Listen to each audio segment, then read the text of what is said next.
Well, yet another update on unprecedented attacks on the rule of law. Seems to me there's great confusion among people who claim to believe in free trade regarding the circumstances under which true free trade can occur. It should be obvious, but nevertheless apparently needs to be stated, that free trade can only occur between people who are free. Free trade is dependent upon the rule of law, which protects the right of each individual to own property without the state being able to confiscate it.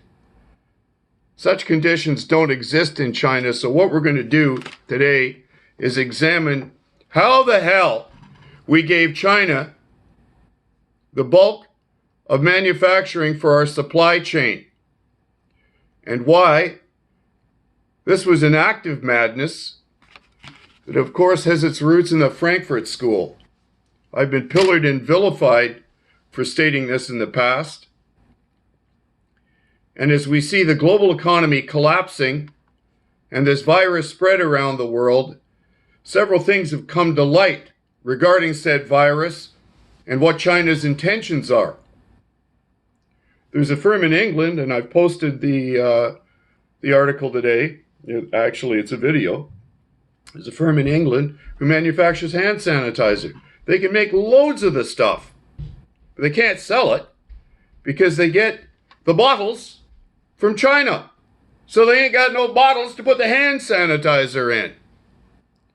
We have made ourselves beholden to a totalitarian communist state.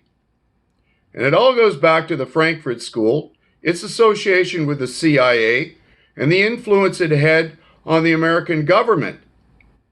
In 1972, when the anti-war movement was screaming for an end of a war that America obviously didn't intend to win in Vietnam, I am not a crook, decided he would restore diplomatic relations with China. And of course, there was a plot behind this. Kissinger was involved. Who else? And Kissinger was under the direct influence of the Frankfurt School of Cultural Marxism. He was a critical theorist that led America and her allies to send their manufacturing for short-term gain to communist China. Let me read. An anti-Nazi conservative whom Kissinger met while he was stationed as an infantry private at Camp Claiborne, Louisiana.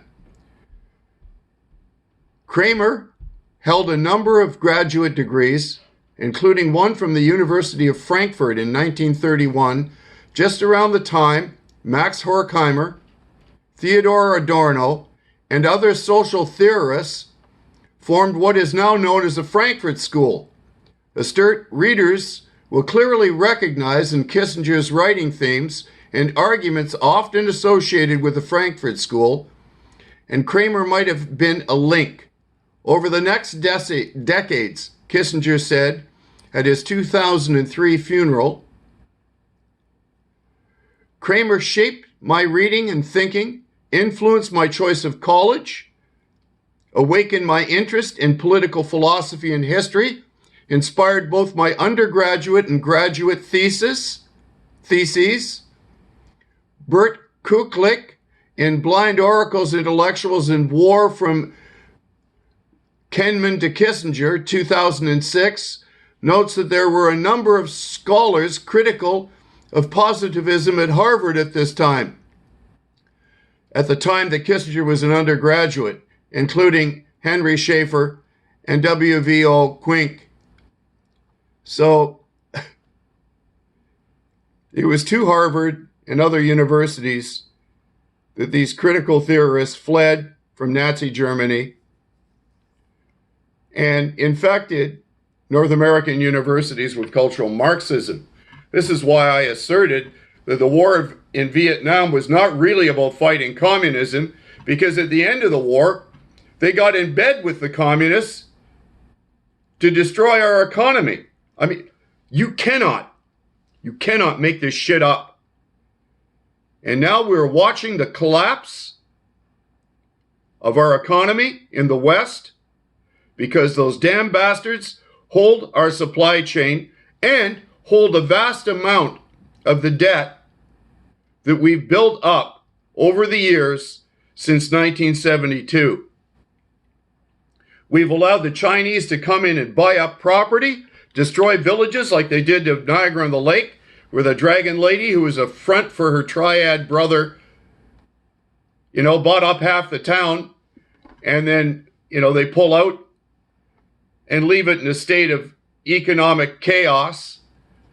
They bought up our vineyards, tore up varietals that took European varietals that were grafted into the North American vines. Took 40 years to develop these varietals, and they tore them up to plant ice wine. We have been selling ourselves out for cheap profit and gain for the last 45 years, 50 years. It's unbelievable how stupid we've been. It's unbelievable how our political class has cooperated with them. And now this courageous National Liberal MP from Dawson in the Northern Territory, I believe from Queensland, the chap comes from. His name is George Christensen. Must either be a Dane or a Norwegian with a Sen ending on his name ethnically. Anyway, he came out and stated that he believes it's a bioweapon.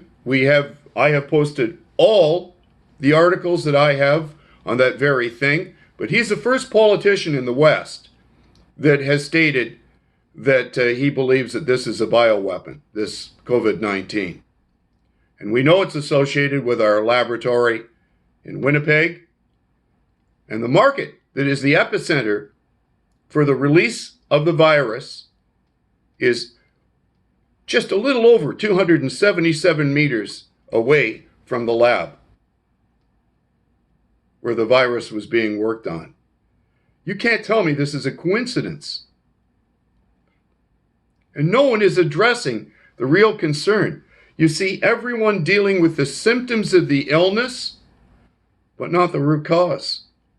And the root cause, of course, is the fact that we have abandoned our passion for free market, individual economic liberty and the rule of law for short-term economic gain that's resulted in our long-term economic ruin and the death of perhaps countless thousands upon thousands of people, deliberately collapsing our system, which was China's plan all along. We don't have to wonder that this was Communist China's plan. It's their stated goal.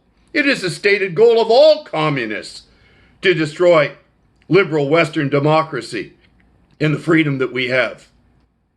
I want all you left-leaning PBS-watching, pottery-making, pro-abortion gay rights activists to explain to me how you can continue to support a system that does this to the freest, most liberal, most democratic place on the planet. I'm not going to be polite anymore. I'm going to call you guys out every time I see your bloody faces because you pillared, ridiculed, and vilified me, told me I was paranoid, and this is living proof that just because you're paranoid doesn't mean they ain't out to get you. I hope you folks stay well. Wash your patties, because I've often asserted in the past, I know you're having your brain washed. You better rinse that out in new blue cheer.